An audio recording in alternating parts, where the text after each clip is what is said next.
Glorious. So here with Stef Uberboyo and Josh the Ark and Andrew Finesse, and we're talking a bit about what it means to be a consecrated man. So I'm going to read a little bit here, which a guy named Charles Haddington Spurgeon had written in a sermon that he preached talking about Samson. And he was looking at Samson and what it was that was, symbolized and embodied in Samson as he expressed the strength of a man standing alone for God. So he says, the strength of the consecrated man.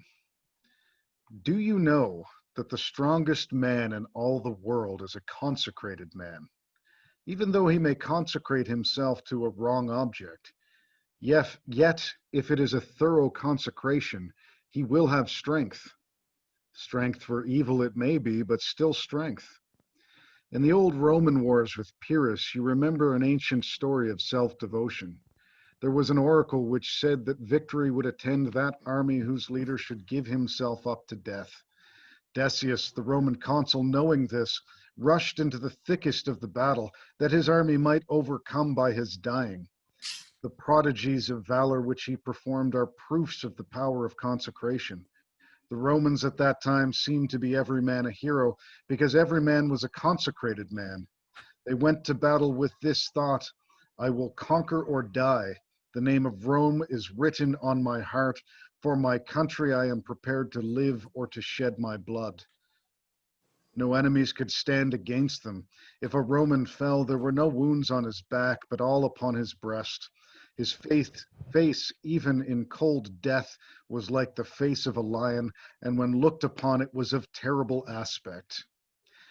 They were men consecrated to their country. They were ambitious to make the name of Rome the noblest word in human language, and consequently the Roman became a giant.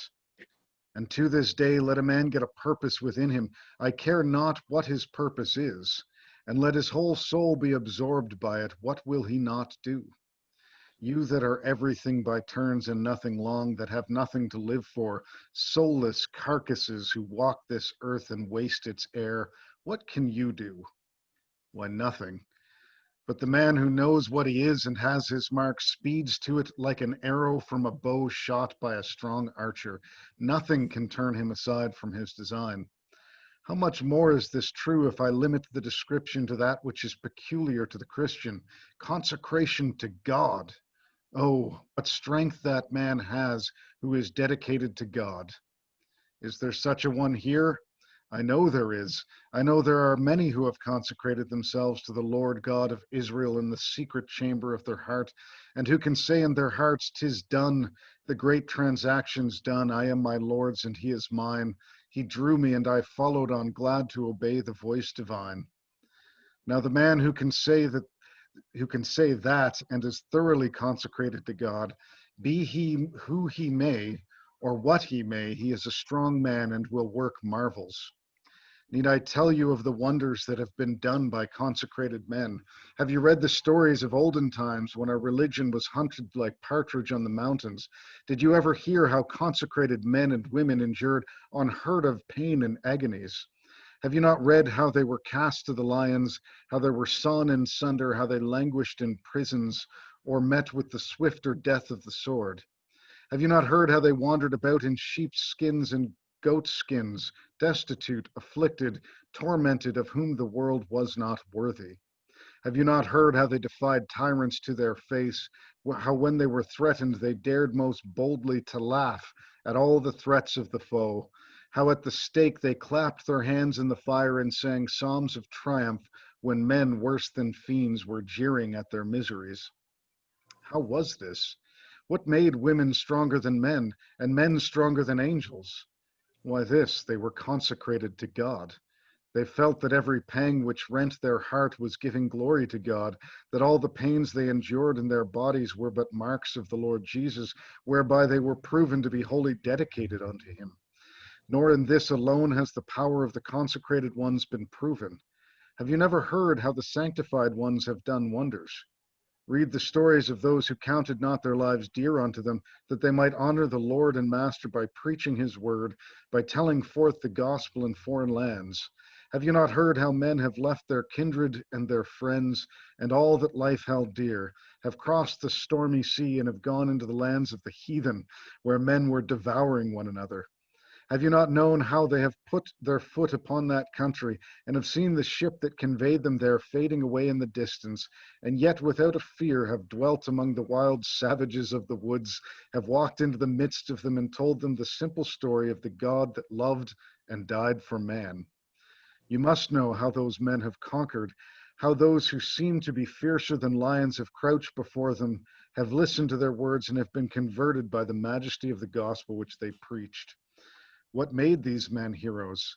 What enabled them to tear themselves away from all their relatives and kin and banish themselves into the land of the stranger? It was because they were consecrated, thoroughly consecrated to the Lord Jesus Christ. What is there in the world which the consecrated man cannot do? Tempt him, offer him gold and silver, carry him to the mountain top, and show him all the kingdoms of the world, and tell him he shall have all these, if he will bow down and worship the God of this world.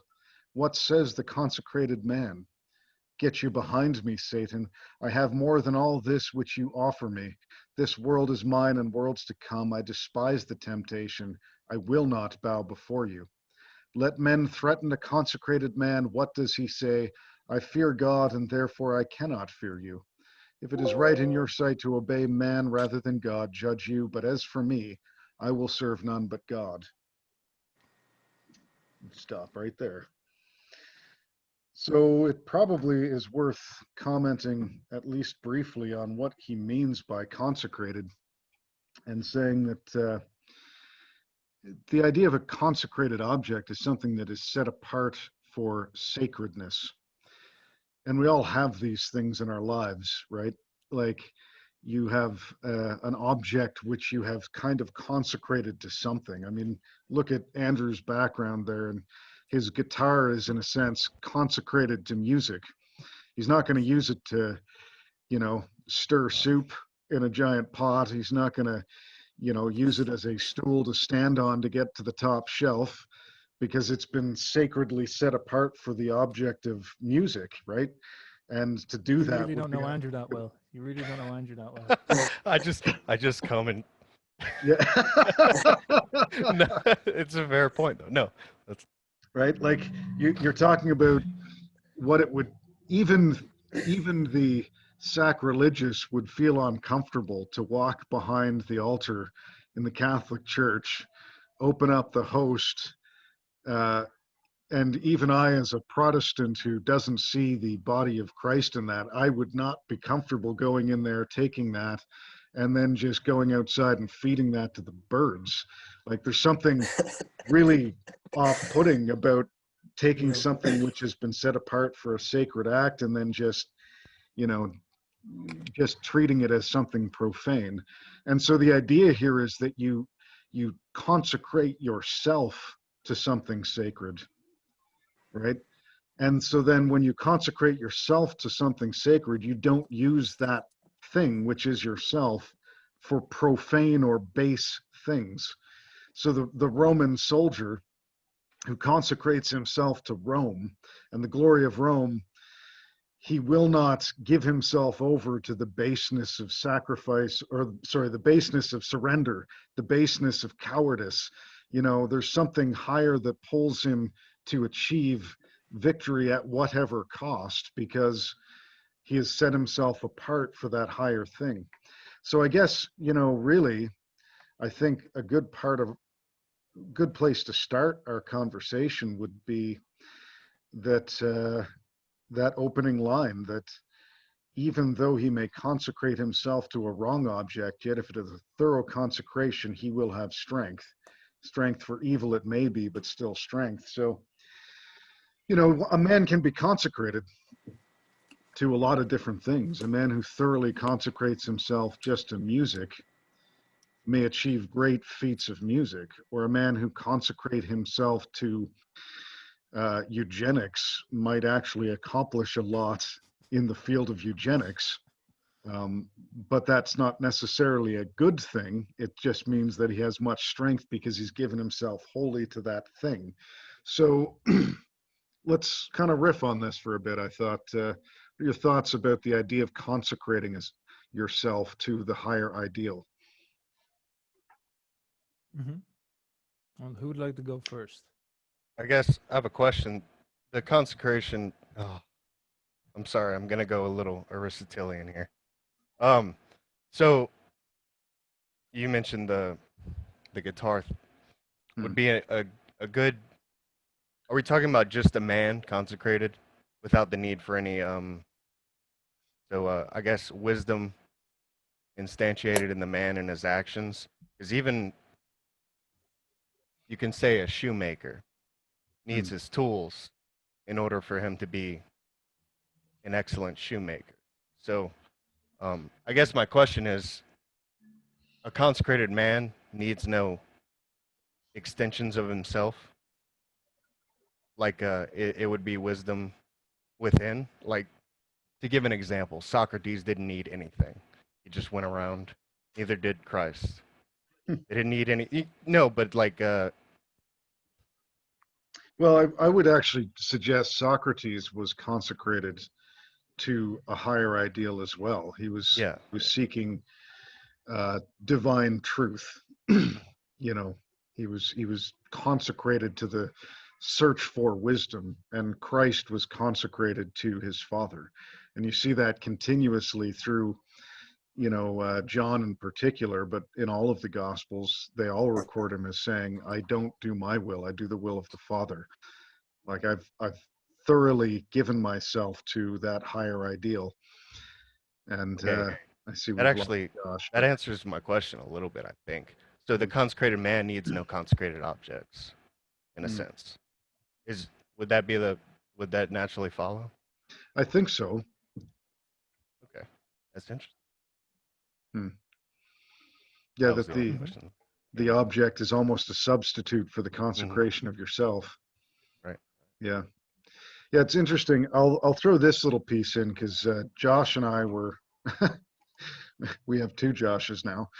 Uh, Josh and I were talking about this a bit yesterday, and he was contrasting the uh, Christ dying for his virtue and the Spartans. And we were talking about how the Spartans, as Josh had suggested, would it be the equivalent if Leonidas had, rather than fighting, just sent the Spartans away and given himself over and surrendered to the Persians and given himself to sacrifice? And in the context of Christ going to the cross and his apostles having abandoned him, uh, what I would say about that is that actually you're seeing something very similar happening there. That the ideal, because they're a different type of battle, like Christ is fighting a spiritual battle, the Spartans are fighting for a different ideal, and their kingdom is an earthly kingdom. But the same kind of thing is happening where the Spartans, who are given over wholly to kind of the glory of their martial might and the independence of their nation, that they're willing to stand alone and die even to take on the Persian army when the Athenians have basically abandoned them, because they're not requiring consensus or agreement. They know what's right, and they're going to stand by their ideal even when they're standing alone. And ultimately their death led to the Athenians rising up and then coming and pushing the Persians back because their example was so profound, right? Their ideal inspired those around them. They had consecrated themselves, and then they caused other men to consecrate themselves in response to their example. And it's kind of the same thing that Christ did, in that he consecrated himself, and when he died, his apostles who fled as cowards later were lions. They followed that example, and they all went out into the world and they preached the gospel, being beaten, abused, and then in the most part killed for what they believed in. So there's a similarity in that hero's journey that's happening there too. I have Axel, a couple. hi. I have a couple of Hello. takes. Hello, Mr. Axel. Who's Axel? I don't think I've met you before.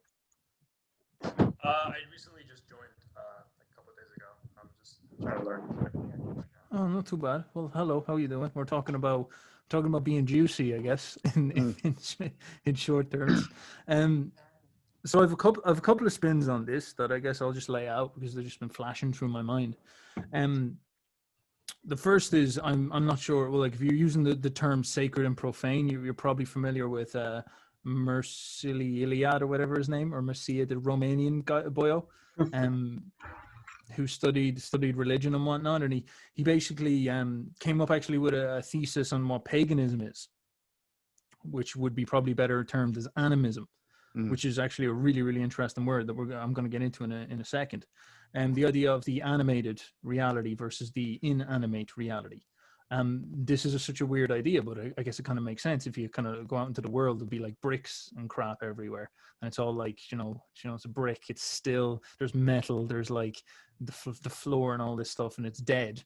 And then there's me, and then there's the bugs, and then there's the plants, and then there's you, and that's all alive. And so there's the dead world and the living world, the inanimate world and the animated world. And it's pretty good reasoning way that me and you can sort of say, all right, what's the difference between life and death? There you go. You've got quite an easy one. And what's interesting for Indo-European religions is you have the word animate, and to be animated is actually related to the word soul.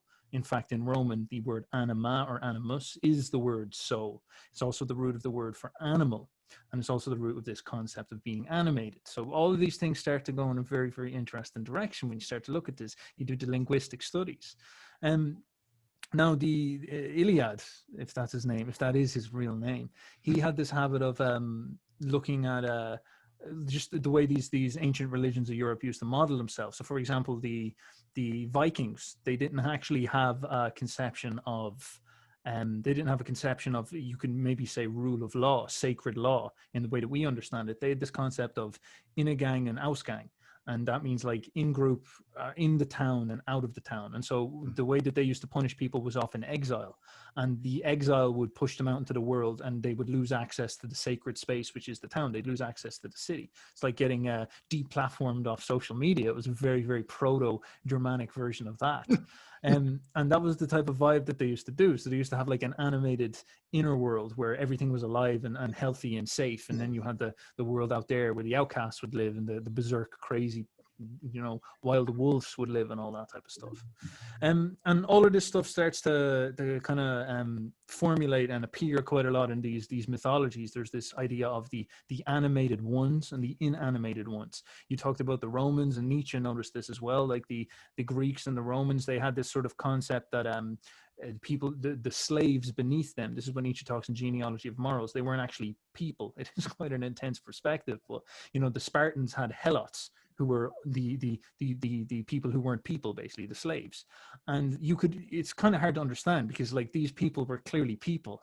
You can't just walk around and be like, those humans over there, yeah, they're not people. And that's because they weren't. That's a very, very modern conception, the idea of being a human. For them, it was more like the idea of being animated. And that's a very, very strange idea. So the idea was that they both met each other in battle thousands of years ago. And these guys walked in, and they were animated, and they were willing to die rather than lose. And then the people who they enslaved were obviously willing to surrender rather than fight, rather than die. And so that was almost like a choice that they made to lose their soul. It's a really weird idea, but it kind of makes sense in a weird way. They chose to let someone else rule them instead of dying, like Leonidas died in front of Xerxes. That's the kind of spirit, or the William Wallace and all that type of stuff. And so, how's my audio, by the way? Am I getting clicky or anything? It's a bit clicky, but you're clear. Okay, give me 1 second. I'm going to do the old plug out, plug back. And this, can you hear me now? Yes, everything okay? It is. Okay. So this all becomes a kind of weird take, because you get that idea of these Greeks and these Romans creating themselves. And then Jung would even talk about the idea of the anima. And for example, the psyche and Cupid, where we get the word psyche, soul, being, on all that psychology from, is actually the same as the Roman word for anima. It's the same idea. That's the Greek word for anima. And obviously Jung got into this and he talks about the anima and all this, and it's kind of difficult and weird concept, and sometimes it can get misinterpreted very, very drastically and jargonized immensely. But you start to get into this weird place of how you, as I guess you could say, a vessel for the divine, is able to bring meaning into the world. This is perhaps a very Nietzschean perspective in some sense. You were able to decide what matters to you, and you were able to decide what is important. And it's not necessarily like in some egotistical way, but it's almost like your instincts decide this. And I don't think the Greeks decided that the Spartans decided that the winners of battles were more sacred than the people who lost it. But that was certainly something that their instincts understood. You know, the zero-sum game of nature just understands that. Just like the lions understand that the lion who wins is better than the lion who loses. Just like when we watch UFC fights, it's not like we're articulating and that we quite understand why the winner is better than the loser. It's just that's the kind of feeling we have. And I think what Christianity, the proposition that comes, that is a very, very interesting take, and by no means can just be dismissed, is that it was quite an astounding innovation in the notion that everybody is animate or sacred of some sort, and this idea that God would come down and prove that in a strange way. And I think that's a really, really interesting way to think about it, is that like when people talk about how Christ saved you, I think that's a very, you know, it's jargon. Like people are kind of like, how did he save me? I'm still fucked anyway. I don't know what's going on. But then I guess in some sense he gave you a soul in the weirdest way possible. He gave you a soul no matter who you are, which is actually a really, really cool way of looking at it. He somehow claimed that victory of a whole paradigm. And then that's maybe why he ripped through society so much in the way that it did, because beforehand it was like, you know, the Romans were animated and existed at the top, the patriarchs, but the people beneath them weren't. As we said, the Spartans and the Helots. But now you have this guy who proves that you are real in some sense. You do exist as a being. It's quite a weird take. So yeah, that's sort of what I was thinking about when you're talking about all that stuff. So I don't know, is that any help? But it's an angle, if you will. Yeah. What's actually really interesting to me about what you just said is something else that Josh and I were discussing yesterday, is that there weren't 300. Like the Spartans had helots with them in the thousands, and they didn't count. They weren't people, right? And so that narrative right there has totally shifted in Christ, that it's not the mighty Spartan citizen that is the one who is great. It is anyone who is part of the family of God. And you're right to say that salvation is a term that is a bit jargonized. You know, it's a good term if it's actually understood what is meant by that, but it's something that for most people hearing it, it just has some weird religious connotation that means nothing. But it might help to kind of reframe it in the sense of adoption, right? So the idea would be that you are like am I coming through? All right. You're like Yeah, coming through. A poor Haitian kid in the car that's about to be crushed, you know, because the Marines are trying to clean up the street, and you're homeless and you have no one to stand for you, no one to provide for you. You have no means to provide for yourself except scrabbling through the dump. But if someone who is rich and wealthy and can provide for all your needs adopts you, suddenly you have access to a whole different life that you didn't have before. And that's the context in which, you know, Jesus saved me is understood. Like I have been adopted as a son of God. And by doing whatever work he did and paying for sin in himself as God become man, that he opens a path for you to cease being a helot and be adopted into the noble family, and to be standing there as a man with a name for the first time, who's recorded in the histories, and not just the human histories, but the histories that really matter, the eternal ones. That's good. That's a good take, actually. Yeah, I quite like that, because in some sense, it's almost like it's quite interesting, and I think this is where Christianity can like it can go either way with this, because you start to set up a very, very interesting premise with this, where I believe that the Spartans and the Romans and their mode of being was very in alignment with what we'd understand as nature, natural law in its most savage sense of, like, might makes right, Mars and Ares rules. And therefore, like, you who are most Martian, most Aryan, would get the animated proof that you exist, and that's why you're on top of the hierarchy and all that stuff.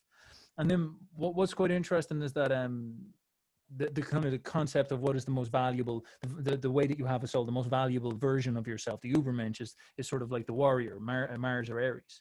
And then Christ becomes this new symbol for what is value and what counts as participating. So if you want to be part of like the Spartan army, you have to follow the war god. But where if you want to be part of, as you're saying, you want to be part of Christ's team, and he's that value at the head of it, you follow him, you follow in his image, you decide that he matters. And there'll be a million people in the Middle East at this time, or in the Mediterranean basin at this time, that have decided that as well, and you're sort of part of that army. You're participating in that value system, and you're in that kind of group. And it's a really, really interesting take, although there is something about it that is sort of anti-natural in a sense, because it's like proposing that value exists in nature. And I think this is where the idea comes of it that's so fascinating, about the idea that it's about the values of heaven as opposed to the values of earth. And it's where it does perform some type of conquest over the material world, which is super interesting, because it's sort of saying to people, it's like, this world is fucked and we can beat it. And this is how we beat it. We beat it through this. We can make this world better. But then, like, as you can obviously see, it's so extreme that it leaves it open to what I would consider the common Nietzschean critique, which is like it's anti-nature, it's anti-life in some sense. And I don't think that's far out to see it all. And it's a very, very interesting balance. And I don't think you can come hard on either side without being reductionist, which is it's fun to think about, I guess. It's almost like a chess piece or something. Anyone else want to go ahead, Andrew? We got a little far away from consecration, but Stef and his Irish mystic, God only knows. Here's something from Eliad's introduction in The Sacred and the Profane. Did you say Eli Chad? Is that what his name is? Yep, exactly. There's a heading. Oh no, I missed it, and I'm gonna have to quote it from memory. It has to do with consecration, and then after consecration, you have something that is sacred, and that's in the introduction of this. And if it's two modes of being, after consecration, I'd like to there's just a short thing that I'm sure the Romanian boyos would enjoy. I'd like to read it. It frames Eliad in a very, frames Eliad in a very good way. The reader will soon realize that the sacred and profane are two modes of being in the world, two existential situations assumed by man in the course of his history. These modes of being in the world are not concerned only with the history of religions or to sociology. They are not the object of historical, sociological, ethnological study. In the last analysis, the sacred and profane modes are being depended upon the different positions that man has conquered in the cosmos.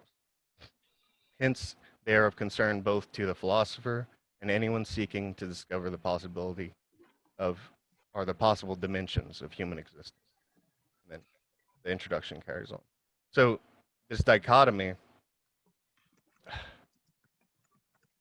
Neo had mentioned about dichotomies beforehand. It's in a way necessary, but it's not a full worldview. Like this is no criticism to Eliad, because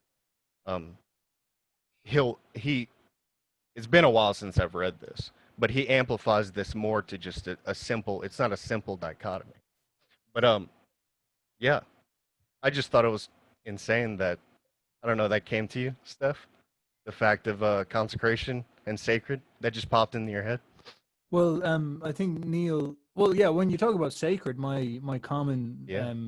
understand, like Iliad's Ilichad's perspective on the sacred and the profane is something that I think a lot of religious scholars take very, very serious. And so every time I've kind of chanced upon a blog article about this stuff, they always sort of bring that up.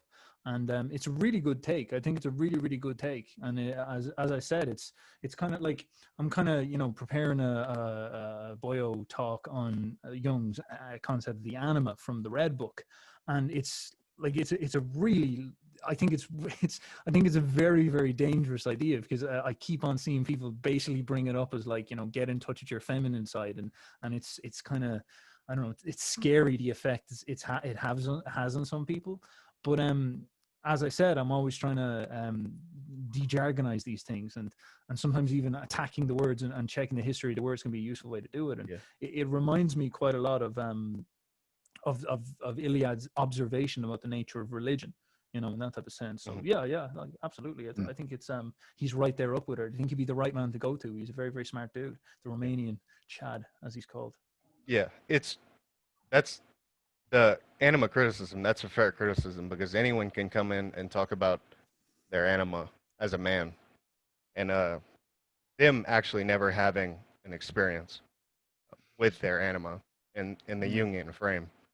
They could just talk jargon about whatever and just hone in on what they think is feminine principles. No, it's true. But to a man who has had, Well, I guess, go ahead. Well, I don't want to derail it too much, but I think, like, since like most of the boyos would be on the Jungian perspective, I think actually what we're talking about is the part of ourselves that makes things sacred in our mind, as Neil was bringing up, that consecrates things. Ah, I yeah. think Jung is actually hinting at us that the anima is that faculty within your head that does it. Now, is it the muse for the poet? Like, that could be the example of that. What that is inside the brain's confusing thing, like the part of yourself that dreams, might very much be understood as the part of yourself, the myth-making part of yourself that adds meaning to things. I think there's like actually unbelievably solid evidence for that. The idea in the left brain and the right brain, like you could literally think about the left brain has this problem where it can't make things meaningful. It can't fill things full of juice. It can't animate things. It can't make things sacred. It can only hold together what has already been created. And so in some sense, the right brain, what it does is, in the sense that it's like, even the evidence says it's more connected with this sort of energetic reality out there. And therefore it's actually almost like the portal where animated reality comes into your head, and it has this habit of being able to just blow the redacted out of the left brain's little silly matrix palace, and then showing it a new way of seeing things. And it's almost like it's the thing that injects what everybody talks about, this meaning crisis. It actually should be called maybe an animation crisis, and it's the thing that injects energy and animation into things. And so yeah, you could actually see it as almost like the sacredizer and the sacred maker. And then on the topic of Jesus, like, this is where I think you have a great argument for Jesus, in that if the population of humanity matter at all, Jesus was the one who was able to win their right brains, if you will. He was able to spark the most minds, and therefore in some sense he had that victory in a way that wasn't achieved before. Like perhaps the Romans and the Spartans could bully you with the mastery of violence. And I do think that we might have a bit of a shadow understanding of how important that is. But Christ most certainly claimed a victory in the realm of the psyche, and, as we would say, the anima, if you will. And that's definitely worth inspecting and understanding. He almost like came in and added a new perspective and all that type of stuff. I'm kind of a little bit coherent there and that stuff at the end, but I think it's a cool thing to dance around with. I'm going to jump on that natural order that is enshrined in Roman Greek heroic ideal, and the concept that Christianity, to a degree, rebels against that natural order, which is Nietzsche's criticism of Christianity, and it is entirely a correct comment on Christianity. So I would say that if you look at, for example, James wrote, "Who is wise and understanding among you? By his good conduct, let him show his works in the meekness of wisdom. But if you have bitter jealousy and selfish ambition in your hearts, do not boast and be false to the truth. This is not the wisdom that comes down from above, but is earthly, unspiritual, and demonic. For where jealousy and selfish ambition exist, there will be disorder and every vile practice. But the wisdom from above is first pure, then peaceable, gentle, open to reason, full of mercy and good fruits, impartial and sincere. And a harvest of righteousness is sown in peace by those who make peace. Well, if you look at 1 that, second, there's someone at the door. I'll be Yep. back in a sec. Whoa. 1 second.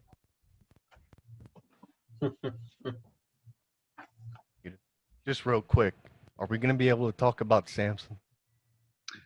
for sure, for All sure right. we will. Just making sure.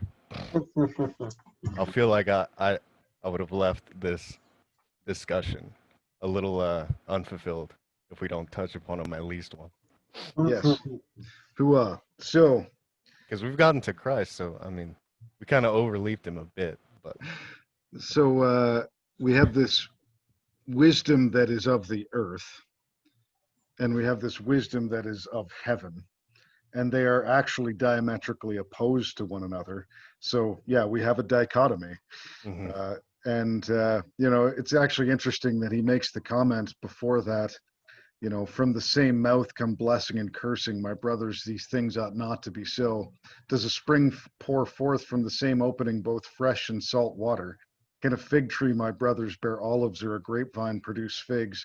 Neither can a salt pond yield fresh water. And he's actually saying, like, if you let the earthliness, the natural order in, it actually pollutes everything that comes from the spiritual well that is filling that pond. And so he's actually talking here about not an idea of humanity. He's talking about a real and tangible thing, which is the wisdom of God.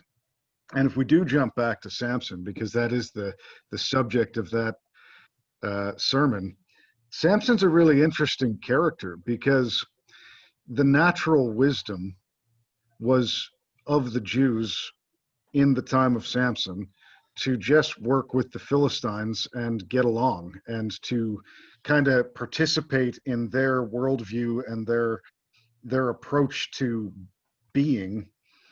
And it was to such an extent that, there's Samson, and unlike all of the judges before him who lead the Jews who have repented and turned back to God to go and to overthrow those who've conquered them, he picks a fight with the Philistines, and then 3,000 men of the Israelites take him. They go to him and they arrest him, essentially, and they bind him with cords, and they lead him and hand him over to the Philistines. And the deal is like, we're going to hand you over to be killed. And then he goes and he fights 1,000 Philistines with a donkey's jawbone and kills them all. Well, there's something really interesting there. I mean, you got to look at the fact that 3,000 Israelites handed him over and he fought 1,000 Philistines. They didn't choose to be led by him. They didn't follow him. They just let him go and take the punishment for them. They sacrificed him so that they could, be at peace in their world and get whatever the world could offer them. So there he is. He's consecrated to God, and he will stand alone, if need be, against that worldly wisdom. Say, no, this isn't good. What you're doing is you're polluting the good, pure water of spirituality with this salt water. You're adopting a syncretism that, yeah, you might acknowledge God, but you also acknowledge Molech, and you acknowledge Shamgar and these other pagan gods. What we need is purity, and if it requires it, I will stand alone. That's the kind of consecration that he had. So, I mean, there is an interesting question, like, what we consecrate ourselves to has consequences. If we consecrate ourselves to, well, let's say right brain thinking, to throw down here on Stef, what is the product of that? You know, where is it going to take you? What is the end state of Mm. consecrating yourself wholly to right brain thinking? You know, where does it lead you? I think Jules actually had a good take on this one time. If we consecrate ourselves fully to the right brain, we end up dying at 18 in the street in ecstasy, Mm. which And You are you trying to tell me that's wrong? Are you trying to tell me no, it's no, no, wrong? no, no. I'm not no value judgments here. Here, if you want, Are you trying to if you say want it's to say wrong that's that good, we all run out into the street and hug fucking horses and transmutate our souls into wherever the fuck we go Look, to? Yeah? if you Trying to want say that that's to a be bad your thing. good, I have that could be the most fulfilling life. I don't know. Well, let's Could be. test this on the Roman consecration. The Romans consecrated themselves to the glory of Rome. Now, is what James says true, that this wisdom is not the wisdom that comes down from above, is earthly, unspiritual, demonic? Where jealousy and selfish ambition exist, there will be disorder and every vile practice. Well, the Romans became great in the world, but is it true that they had disorder and every vile practice? I think if one looked at the end state of the Roman individual experience, were they not constantly at civil war with one another? Were they not constantly fighting one another through conspiracy and assassination and murder? Had they not totally surrendered their male virility in acts of what might be called sexual depravity? You know, look at Pompeii and the absolute obsession with sexuality. Like NoFap only worked in Rome because they just pleased themselves with every manner of perversion that you can imagine, and their love of human Well- life was so great that, you know, they loved blood sports and the man. Like, where does this go? My Neil, Italian blood is boiling. You're coming after the right brain, and then you come after Rome. What the hell? Steph's like, I gotta get out of here. I feel attacked. I think I'd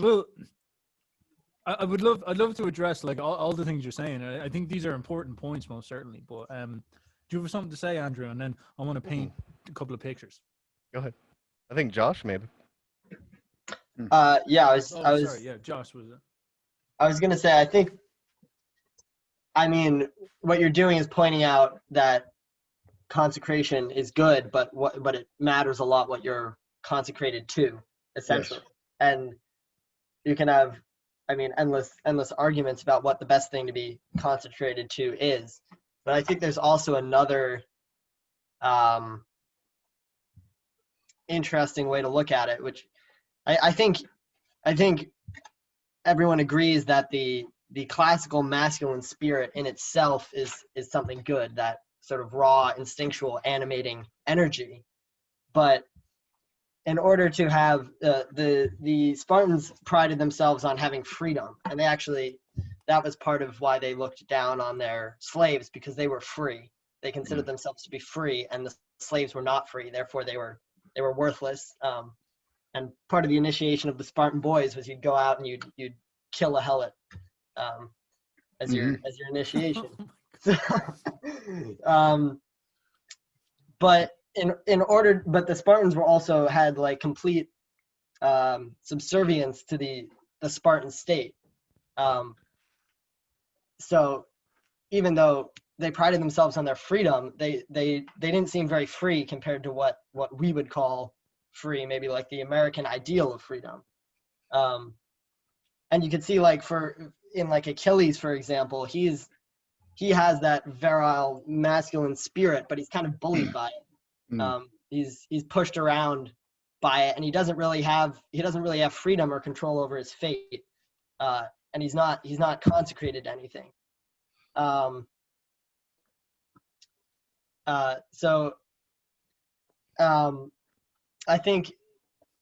I think the nuance comes when I'm gonna pull up some superhero quotes here, because with the superhero, it seems like you have Which superhero? with like DC superheroes, for example, you have the idea of someone like Achilles, but someone who is consecrated to a higher ideal. So, like this is a quote from one of the Dark Knight movies, where Batman says, as a symbol, I can be incorruptible, I can be everlasting. And then this is a quote from the Man of Steel movie. You will give people an ideal to strive towards. They will race behind you, they will stumble, they will fall, but in time, they will join you. In time, you will accomplish wonders. So I think the key idea here is the superheroes are, even though they're consecrating themselves to a higher ideal, they are becoming a symbol in themselves. They are closer to the idea of a Christian because they are consecrated to a higher ideal, but they're not consecrated to the higher ideal of Christ.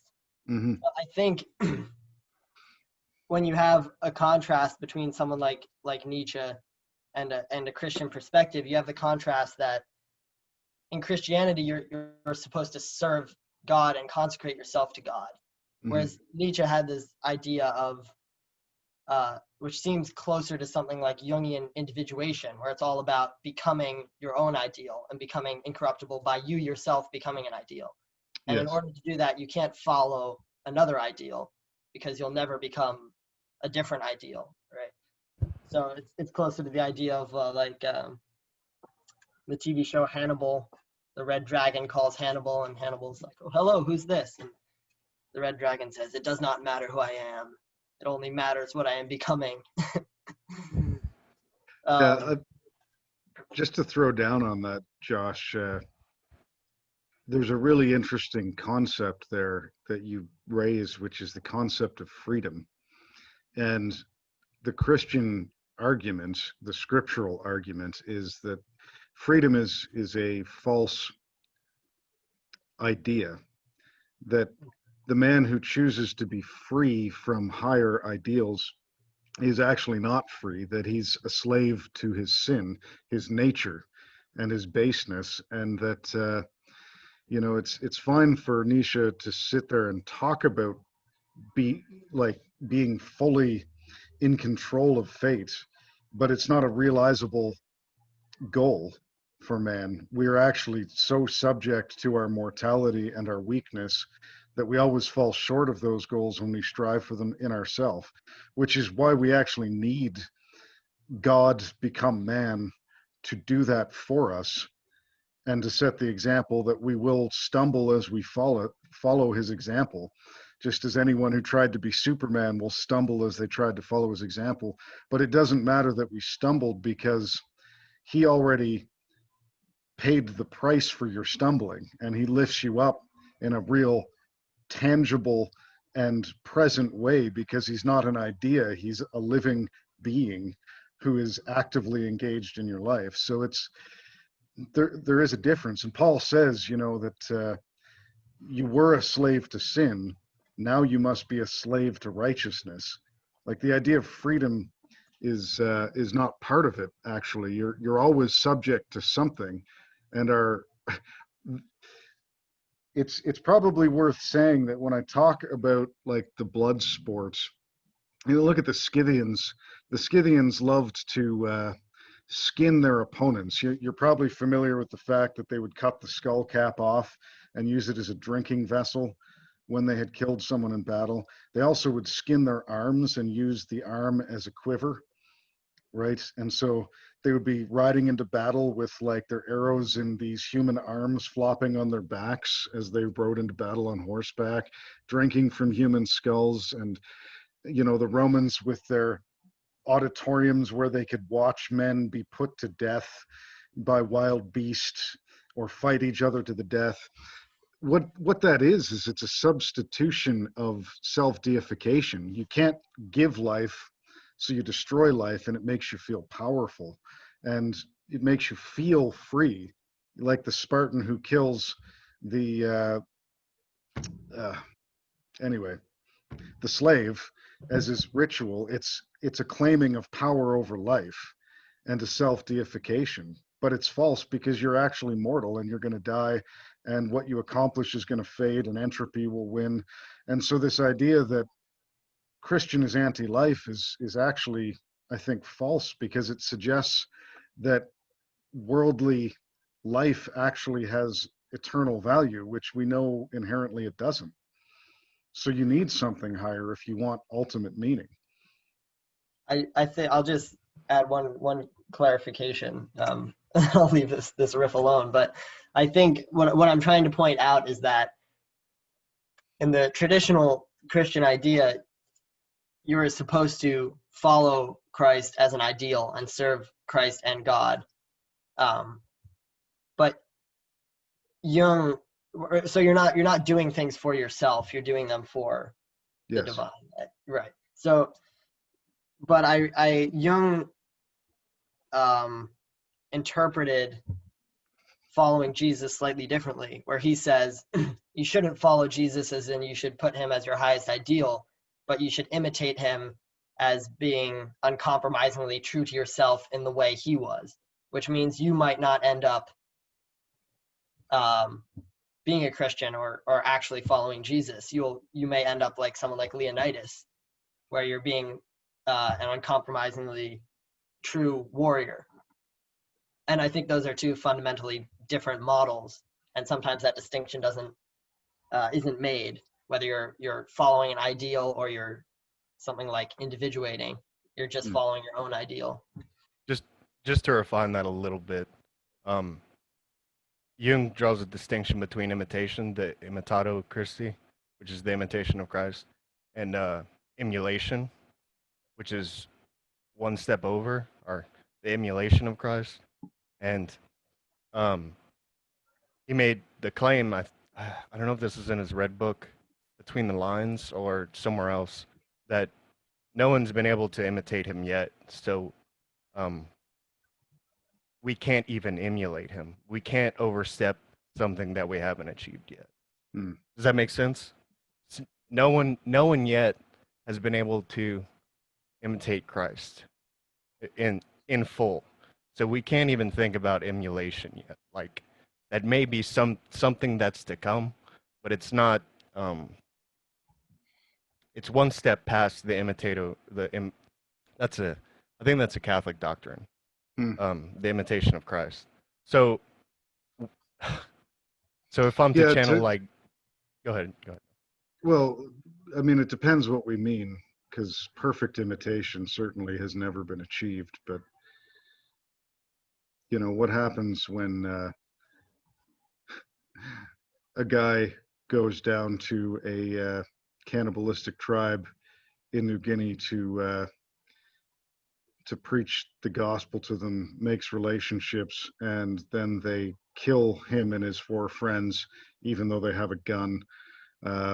And then their wives and children go and minister to that tribe, and then they, is that not an imitation of Christ? No, that I think both Catholicism and Jung would say that is. It's in a, but both it's temporally the meeting of the imitato Christi, but I think both of them take it as a lifelong thing from womb till death.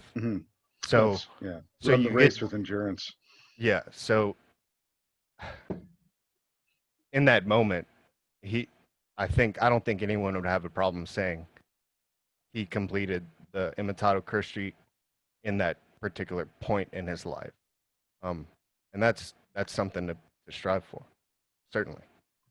Yeah, and then in many other moments he failed. It's actually I was kind of preaching on that this morning, but it's God knew you were going to sin, and he chose you anyway. So let's not get too hung up on the fact that we fall short, and be willing to accept the moments of divine grace without getting so wrapped up in our depression over the times of failure that we just stop following.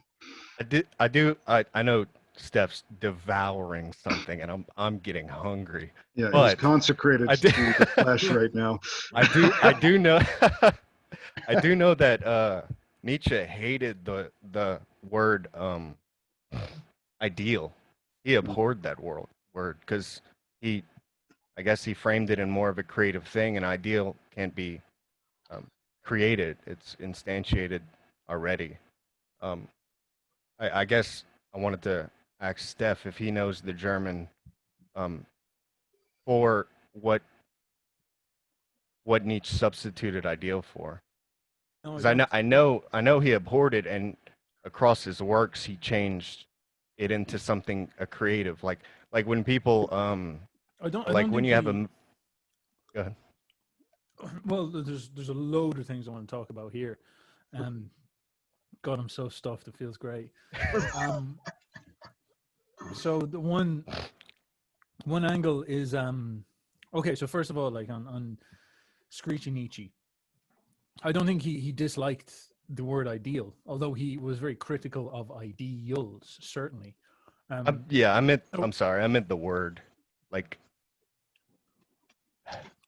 he abhorred it in his work. Like what he criticized it, rightly so, but he didn't use it in his will to power oh exploration. yeah. Well, his theory on what ideals are and where they come from is actually best understood in his approach to art. So he has a brilliant quote, one of my favorite quotes by him, where he basically says that I actually read it in one of my last videos on my last video on him, where the artist is almost all right. So all great art, the psychology of the artist, all great artist comes from the same psychological state, and that psychological state is frenzy or ecstasy and madness, basically. And there's a lot to this. This is a really good way of thinking about this stuff. So when you talk to, like, for example, Michelangelo, when he crafted the statue of David, he saw inside the statue of David an angel. Trapped, sorry, in the stone, in this big block of stone. You know, it's just a block of stone, man. But he saw inside of it there was an angel trapped within it, and he was desperately trying to get it out. He was trying to let the angel free. That's what he said was happening to him. You know, and this is like that's insane. Like if you went in nowadays and told your doctor, it's like, yeah, there's a big block outside the back of my house, and there's a fucking angel trapped in it. To be like, here's some SSRIs, here's some benzos, here's some antipsychotics. You know, we'll get rid of that problem for you, no problem, man. Whereas if you did that to Michelangelo, you would have lost probably one of the greatest achievements in Western society, like maybe in world society. So there's a big bit of an issue here. David has a great ass, for example. You don't want to be depriving the world of that. And and there's this state at the root of it. And if you talk to any serious artist, like, yeah, this is actually how it tends to work. You sort of it's almost like just you have these moments in your life where you're able to get out of your own way and something starts to talk through you or work through you, and that's actually good. You know, it produces things of immense value, and there's no way around that. Like, it's like when the Holy Spirit takes over Saint Stephen and he starts just like he just calls out the Pharisees. Like, you're all hypocrites, and they start stoning him. And he's like, yeah, well, yeah, just steady is all. It's a lot like what Socrates does as well.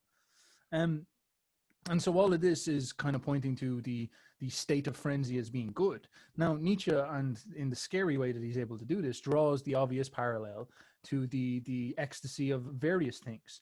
One of them being, for example, the ecstasy of violence. If you talk to people who have post-traumatic stress disorder, or even talk to combat fighters, like, you know, Conor McGregor's an example, they often describe the experience of fighting, maybe because your adrenaline gets so high and you surrender yourself to an instinct.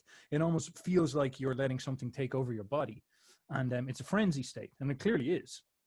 And so in some sense, that's obviously tied to this same experience of losing your ego to something else, giving yourself over to the energetic self. And this is a scary thing. And Nietzsche would claim that what happens in those states is that you're free, in some sense, to impose your will upon the world. And actually, you, as an artist, you actually don't like the world. You think that the world is not good enough. For example, Michelangelo sees the stone, and he does the stone is not good enough. It is not perfect enough.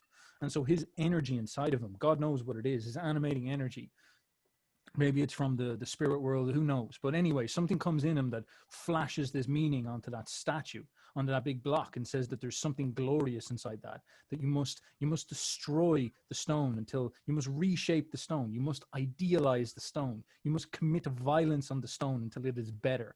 And that's what Nietzsche would call the act of idealizing. And it's actually like brilliantly lucid, because of course that's what a statue is, an idol, something that you put up to represent something better than usual. This is an obvious thing that about Greek and Roman culture that we appreciate quite a lot is the statues, and this is the sort of psychology of why that happens. It's a celebration. He ends that passage by saying, through art, man rejoices as he's achieved victory over mankind itself, over what is actually him, his manliness, his humanity. Through great art, through this statue of David, and Michelangelo achieves victory. Michelangelo literally lets perfection enter his body, idealizing enter his body, and defeat humanity in order to create something more perfect. He rejoices over himself as perfection. It's an amazing way of thinking about this stuff.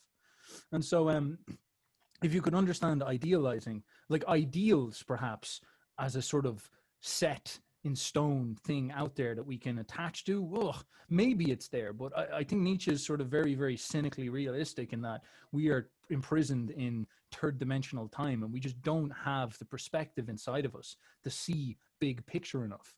But something about our instincts are incredibly important, and I like, look, I'm not here shilling that we all go out and we all go like smack each other's bottoms and take a load of MDMA and like run around and dance and like eat a load of bad food and think that that's like, oh, being Dionysian and hugging horses and all that stuff. It's more like, of course you have lower instincts, but there are actually parts of yourself, like the artist will come across, the muse, like what Michelangelo came across, that is literally more valuable than most people's normal state of consciousness. Like in such a sense that when we are, most people want to achieve that once in their life. They want to get lost in that trance where something takes them over and speaks through them and makes something higher happen. All artists talk about the ideal, the flow state that they want to achieve.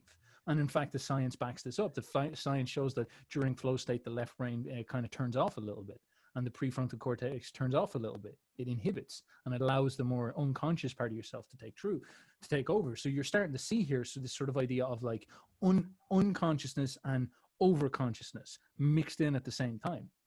And this is what you can understand as, this is where it's very, very scary about it then, is that you have this other part of your mind which is an understanding of what ideals are, but it's almost like a creative thing. It's like what we're saying, that animating energy roars out of you, and is creative and makes ideal things happen. Sorry that it's getting very, very dark. It's like we're descending into the underworld as I'm talking all this intense stuff.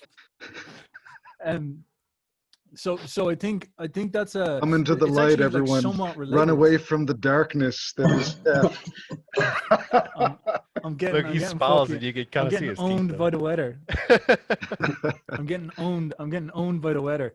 The Irishman can never thrive because the weather always subverts us. It's as usual. And so I think all of this actually does relate to what we're bringing up at the start, because what does it mean to consecrate something, to make something sacred, to make something valuable? Well, think about what the artist does. You have that big lump of rock that's essentially meaningless, and then what you have is this ball of energy, which is Michelangelo, wrapped up with a human ego, which you could maybe centralize in the left brain, and the delusion of autonomy and perspective.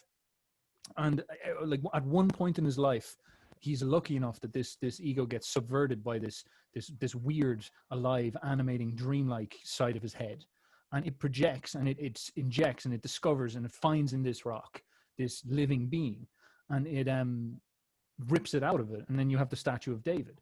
And in some sense, he has taken what is the fallen world, and through himself, he has consecrated it. And he would have definitely believed this is doing it in the image of God. And I don't think there's actually any reason to doubt that. Like he was a sort of vessel for God, and he created something beautiful. And we don't know what this right brain or what this other side of yourself connects to in the end. And it could literally be the big G himself, for all we know. I think it'd be absolutely foolish to try counter signal that. And this is like a really, really complex but interesting way of looking at this stuff. Like even in terms of art and the left brain and the right brain stuff, if you look at modern art, it actually looks an awful lot like what happens to a schizophrenic. And this is something that I'm going to do a video on soon enough. When what happens with a schizophrenic is it almost looks like with schizophrenia that the left brain gets trapped in itself, and it can't reconnect with the world, and so it actually gets stuck in this paranoid fake world that it's made for itself, and everything is almost like this kind of riddle that it has to figure out. It's like this Gnostic demiurge problem.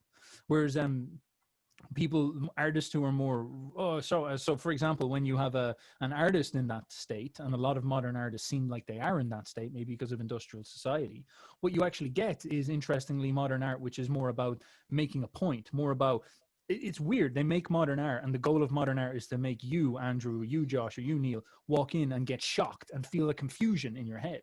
It's not like the art is designed to almost like have some type of schizophrenic effect, to give you the paranoid impulse that the schizophrenic feels. Whereas if you think about what Michelangelo does, and what you can imagine is more right-brained art, it's actually like this different relationship where what the artist is trying to do is make something that is alive. Like he's literally trying to create something that is real and can stand on its own.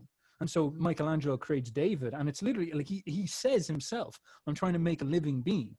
And there's an angel in the rock, and he makes that, and it lives forever. It lives beyond him. And any artist you talk to will sort of have this same, decent artist will have this sort of same approach. The artist is trying to make something beyond himself. It's a sort of attempt to achieve something higher. Now, it's not perfect. It's not like a jargonized, rationalized, perfectionist, abstract sense of Platonic, Pythagorean perfection that we'd all love ideals to be, where we think we could just call out all the archetypes and call out all that stuff and say, oh, it's there and it's real and we get it. Like Nietzsche is just a lot more realistic, saying that that's never going to get you anywhere. Maybe it's there for all we know, but you're never going to reach it. You are fucked. You're trapped in three-dimensional time. You need to get lost in the flow and actually engage with the world a lot more like Michelangelo than you need to get too obsessed with what's going on with Pythagoras. So I think that's quite an important point in all this stuff that I think is appropriate. And now it's gotten so dark that I'm going to try to put the light on. So I'll be back in a second. I'll still be listening though.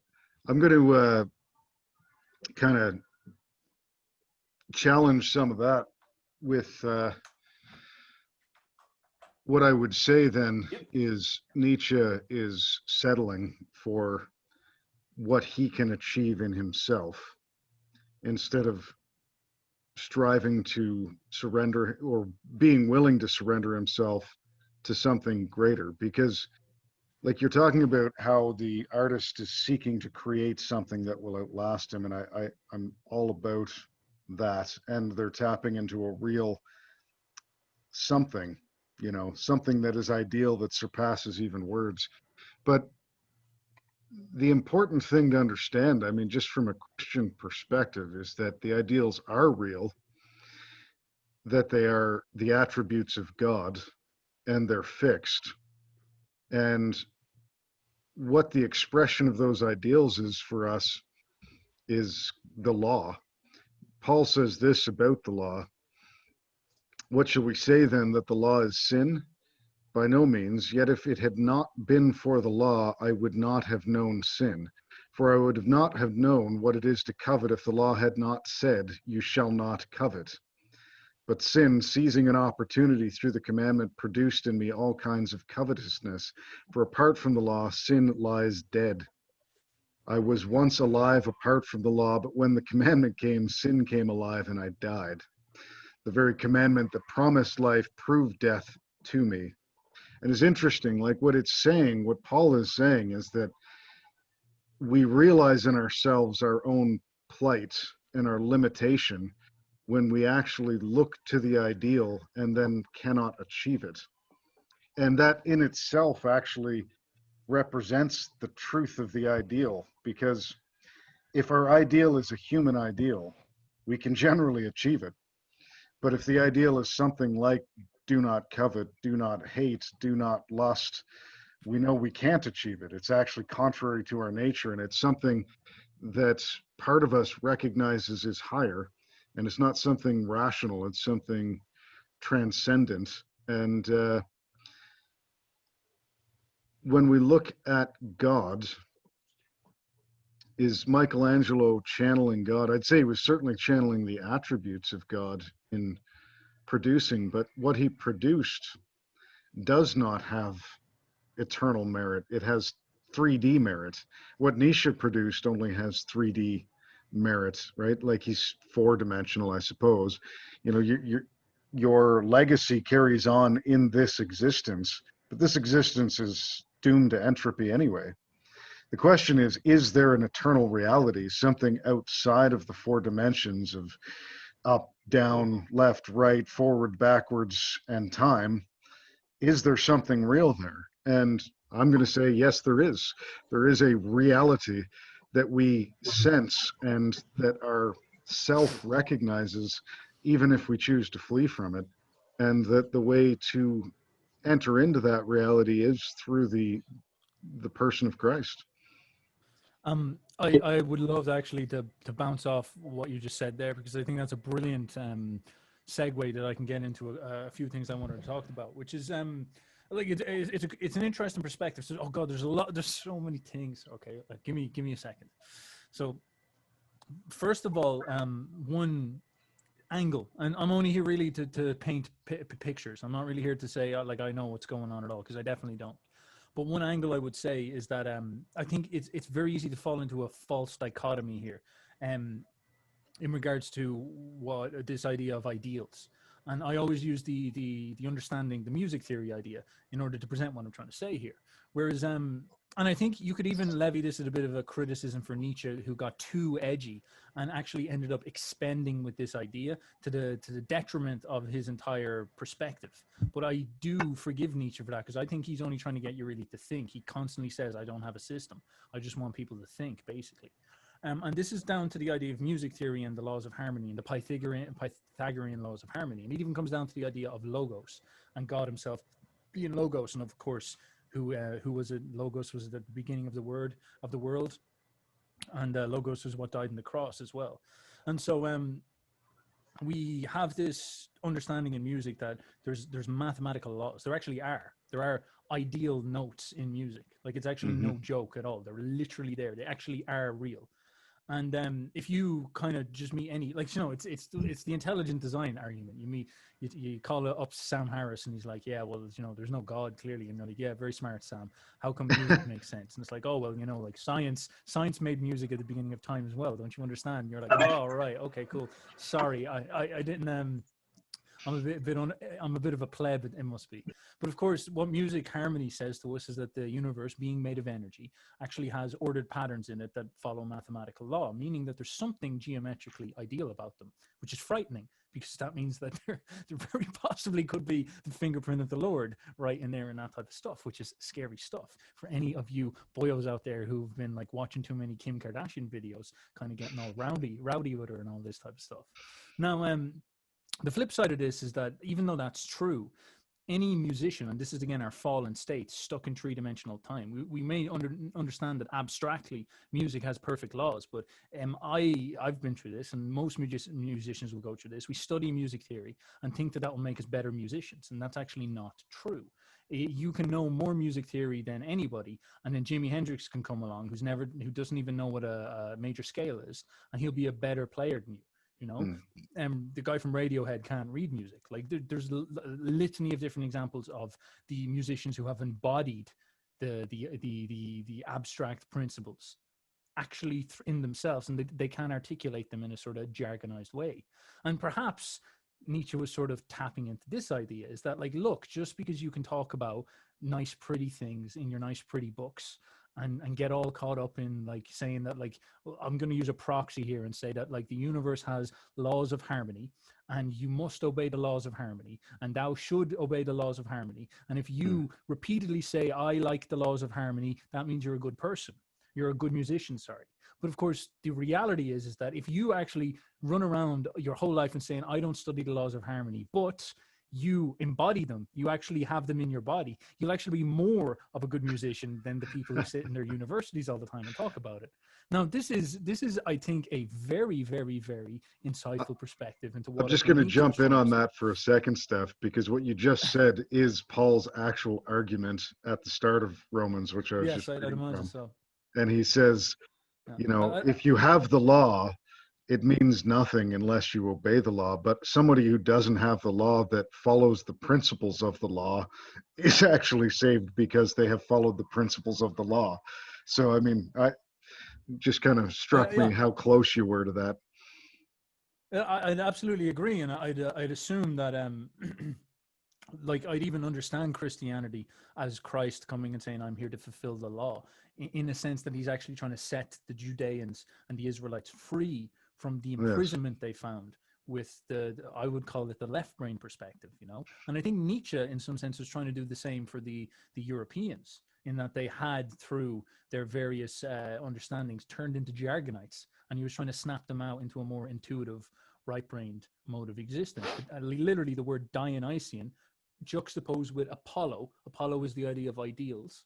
You know, Dionysus is the idea of the felt embodied experience. I don't think that's a mistake. Now, and again, with Nietzsche, I think he does, and this is a good criticism of him. He sort of says stuff like, you know, I am an atheist, and there is no ordered harmony out there in the world and all that. And it's very confusing metaphysical stuff that's kind of hard to make sense of. But there's certainly something to criticize him there and saying, like, maybe you kind of did just brush over the kind of instantiated laws of music and leave yourself exposed to. He was more like, you're trying to be shocking as opposed to be trying to be truthful, which I'm sure he'd probably admit to as well. And that's why he probably hugged the horse in the end.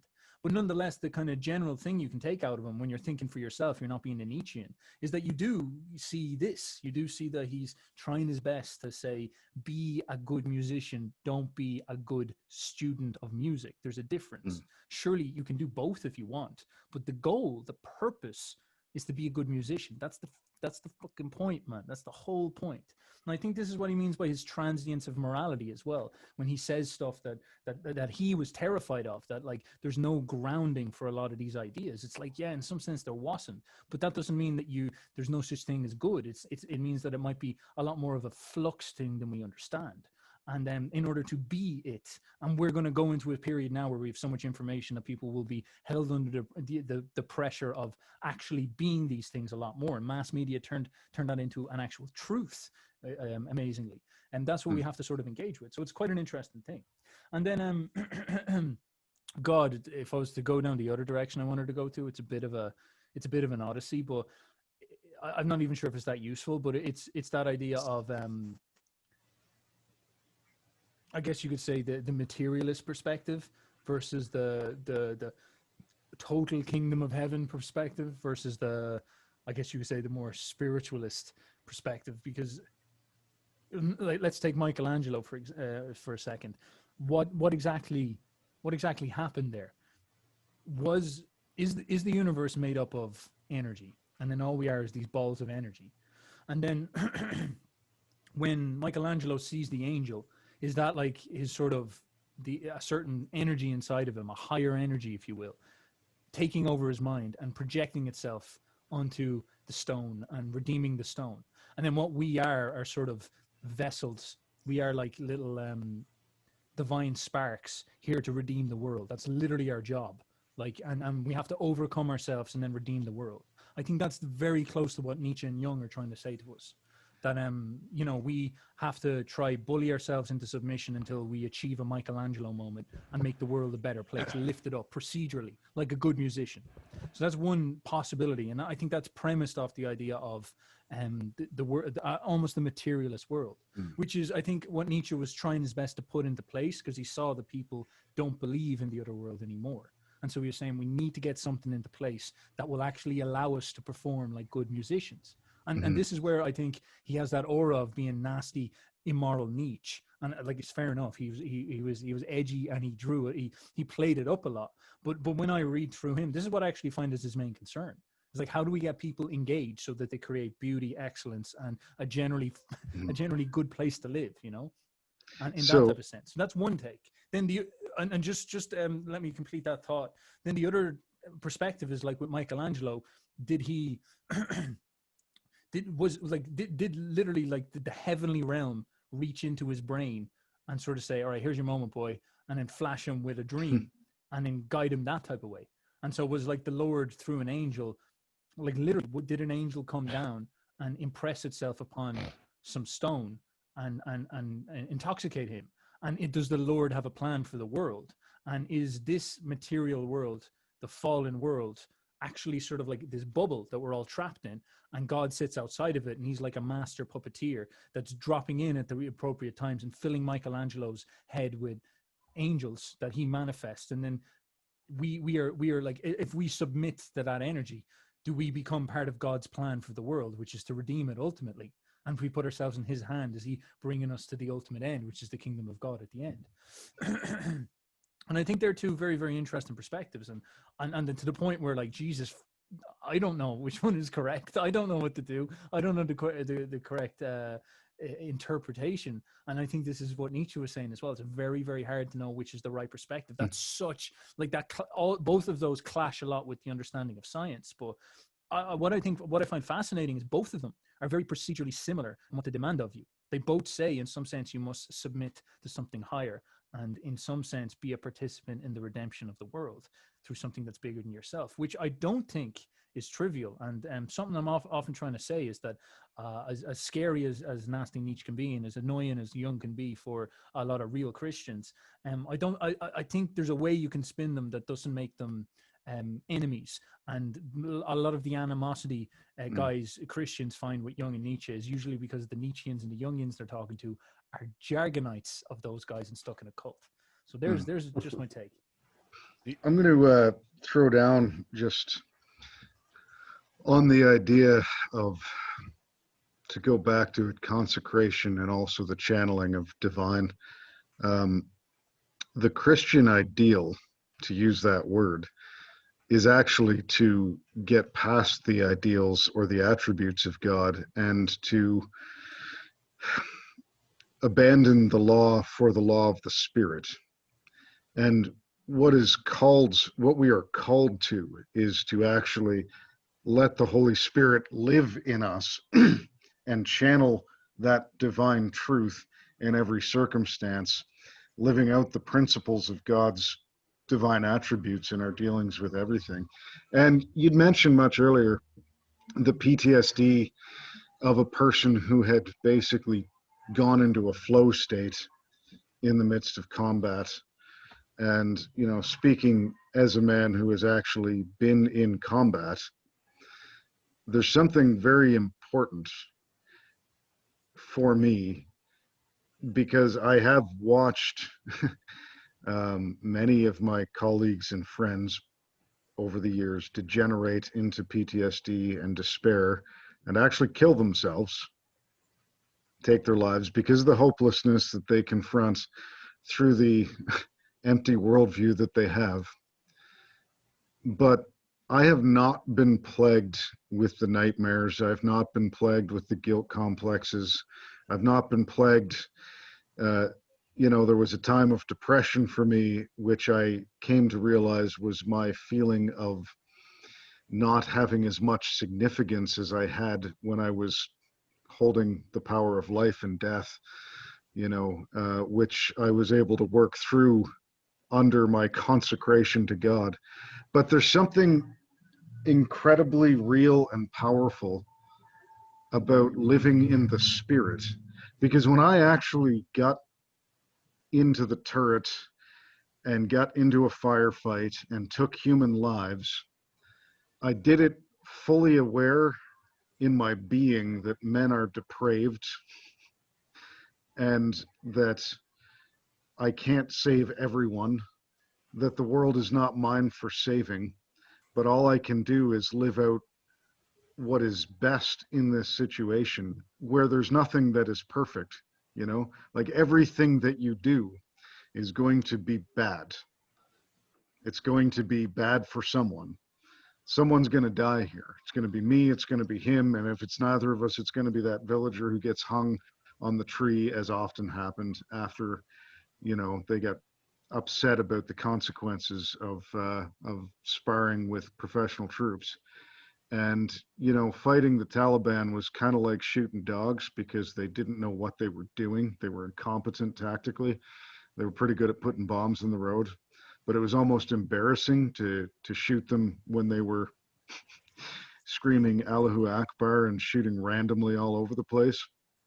And yet I don't struggle with that because I walked in the spirit, man. Like I obeyed the principles that God had given me instinctively and in channeling God into that situation.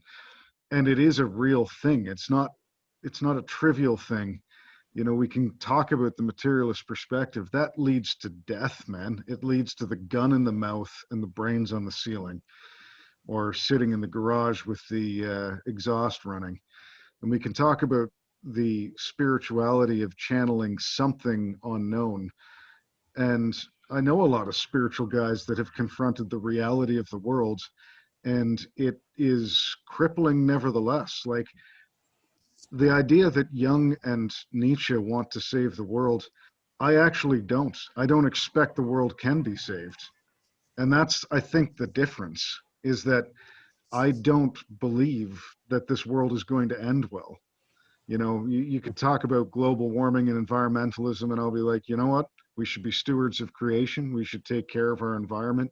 We shouldn't callously burn resources and cripple our world and kill species. But I also know Revelation says that the sun will scorch them. One of the bowls of wrath is the sun is going to grow hot and men will be scorched under the sun, and they will curse the name of God because of it. And I am utterly 100% convinced that global warming is going to happen. It's going to suck. And whether it's this or it's something that's coming that the sun just gets hotter, I don't know. But I know I can't save this world, and I don't have to try because God didn't ask me to. What he asked me to do was to tell you guys that he's real and that if you actually do turn away from the hopelessness that is in this world, that there can be a powerful, eternal blessing that you will never regret. So, I mean, that's kind of why I struggle at these takes, is that I hear them all and it's like, yeah, but they just don't end anywhere. Like it's going to die before you do. Like you can go to the gym every day and you're going to get fit, and that's great. And you might even throw 5 years on your life, but when you're 60, like I'm a dude who lived his life for physical prowess to be a soldier who kills. And I gave myself to the art of death. I'm a 39-year-old man that can't run anymore because I broke both my ankles 3 times, you know, and I've broken my back and I've broken my arm and I have all kinds of crippling pain every day. Meh, I don't need this body anyway. I'm awful glad that my meaning is not tied to my physical health, because that would suck. I'm so glad that my hope is not in this world, because when I look at the state of the world, I'd be really, really sad. So I don't know. I think there's a tremendous freedom in just getting past the law and living in the spirit through a God who loves me. I have a quick question, Neil. Yeah. Is it almost impossible for you to imagine a life lived fully in this life and then after at the same time? Like, I don't want to invoke, I guess, savior mentality or like an infidel like attitude, not infidel, invalid, I guess. But is the possibility of redemption of a material world and a spiritual world impossible to imagine?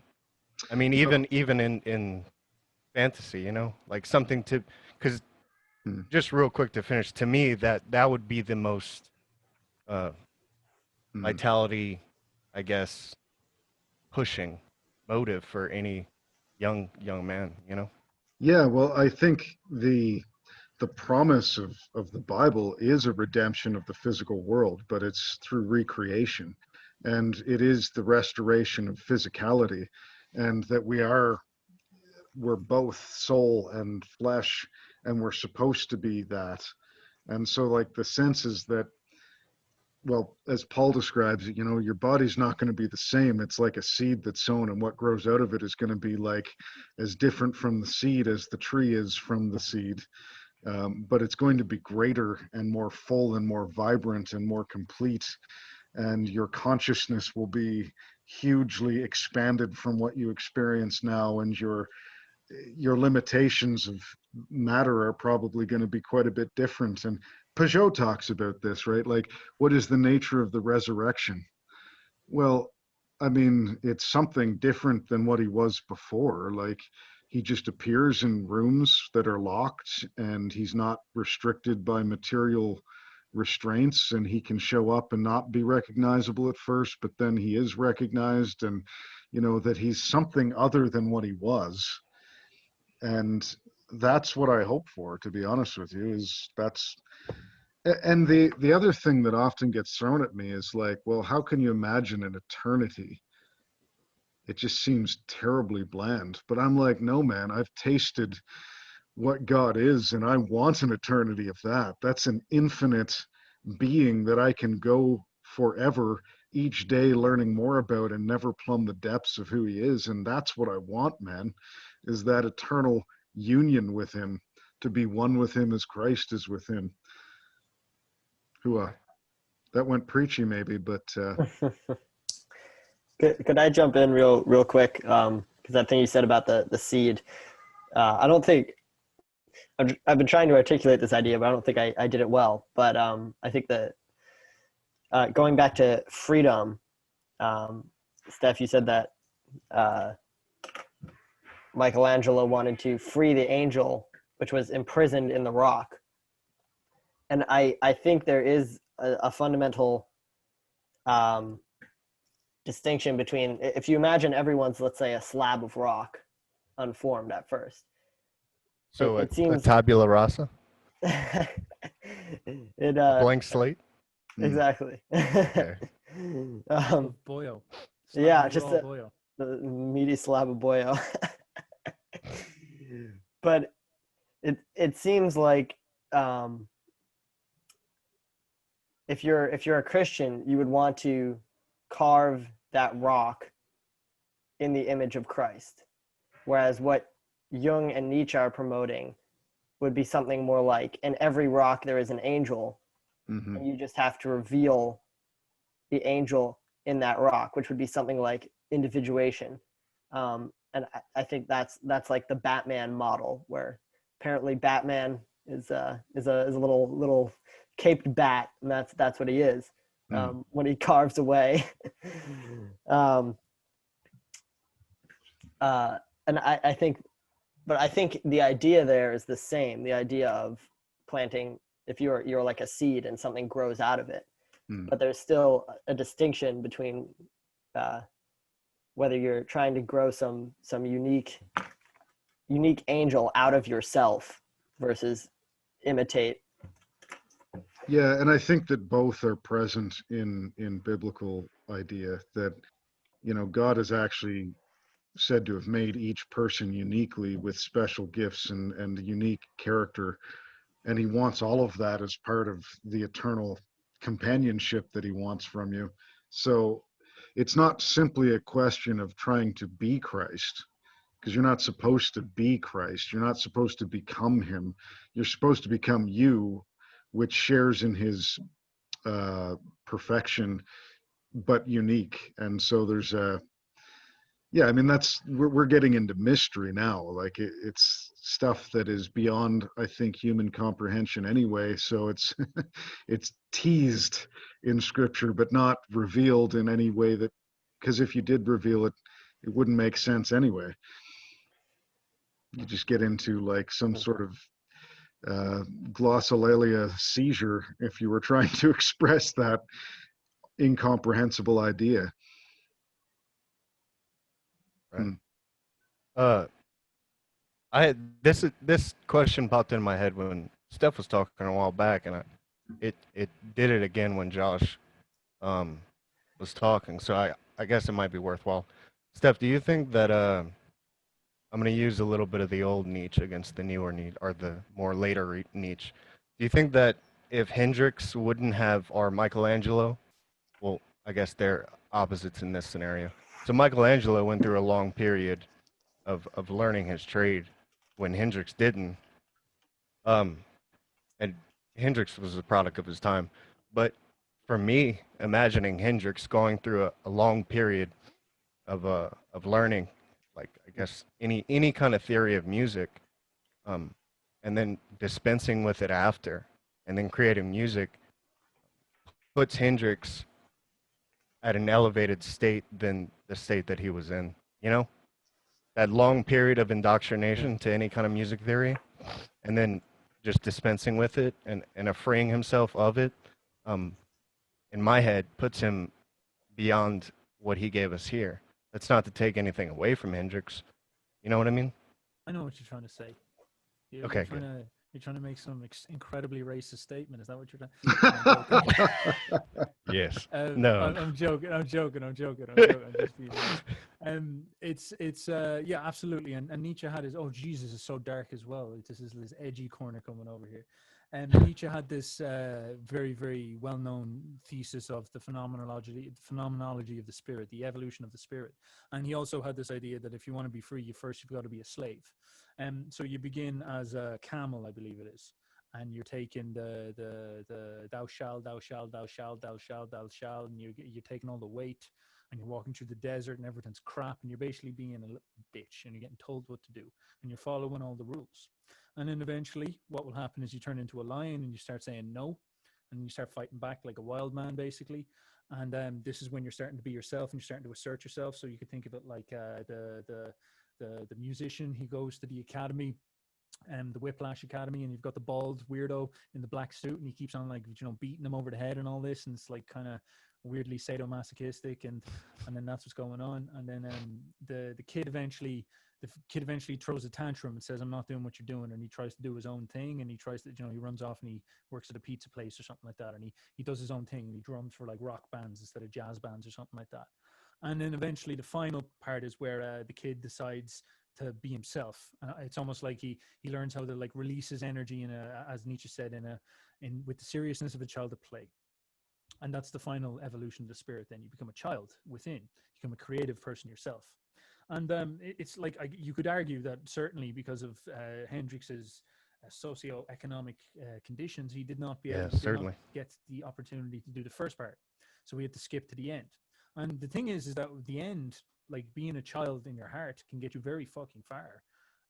But like Hendrix could have been higher tier, and I think this is what's a great testament to European culture and civilization, is that I don't think classical music has yet been matched from the 18th and 19th centuries in its sophistication, because it was a lot of people who were walked through precisely what you're saying. In some sense, even the way it worked was hierarchical, because the creator would have been the composer, the conductor, and almost everybody else was almost subservient. They were all camels to his will and his vision, and that created like, it's just incomprehensible the energy that they captured in Germany and Austria and Czechoslovakia and Prague, all that back in the days and all that type of stuff. And that was them certainly going through. And even Nietzsche himself said this, like, as much as he disliked Christianity for turning us into jargonites and disembodying us, he did see that it was this amazing and disciplinary tool to take people like the Germans, who essentially lived naked in the woods in this almost like beautiful pagan way. And that is actually amazingly romantic when you think about it. But it took them and it turned them into like someone like Wagner or even Brahms and Beethoven before him, or even more superior and sophisticated in many ways.